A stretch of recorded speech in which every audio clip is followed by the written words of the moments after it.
बाक्सा जिल्ला सिंनि 22 नं कक्लाबारि बिटिसि बियाबनि MCLA मन्टु बर'नि जोनोमगिरि बिमा आमत बर'आ 16 अक्ट'बर समबारनि मोनाबिलि 11 रिंगायाव रुंसारि जालाङो।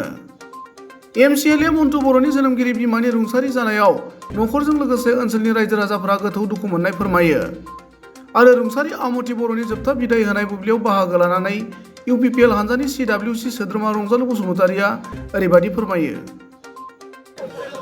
दिनै थांनाय मोनाबिलियाव जोंनि 22 नं कक्लाबारि समस्तिनि MCLA मानगोनां मन्टु बर'नि सिबिनां बिमा बिथाङा रुंसारि जादों आरो बे रुंसारिनि रादाबखौ मोननानै जोङो थारैनो दुखु फोरमायदों।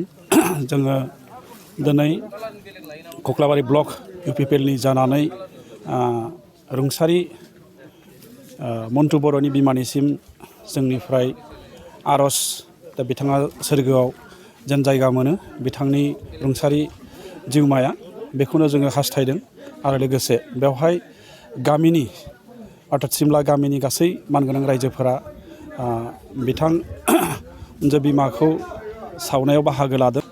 दा जों आसा थिदों बिथांनि जिउमाया सोरगोआव आलो गोजोनै जायगा मोनथों बेखौनो जोङो जोंनि कक्लाबारि ब्लक UPPL नि जानानै जोङो इसोरनि खाथियाव आर'ज गाबबाय। गोजोन्थों।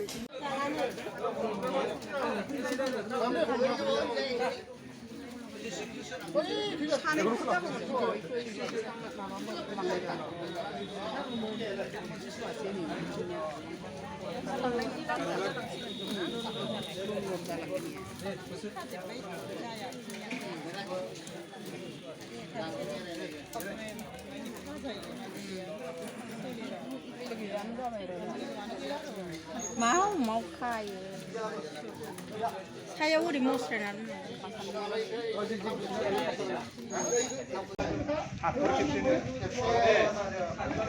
सेखा दानलायलाङोमोन दाथ' दानलाना लहानिखौ माबोरै दानबावनो गोजाना नांगौ र' थादो नांगौ र' खै पाकेट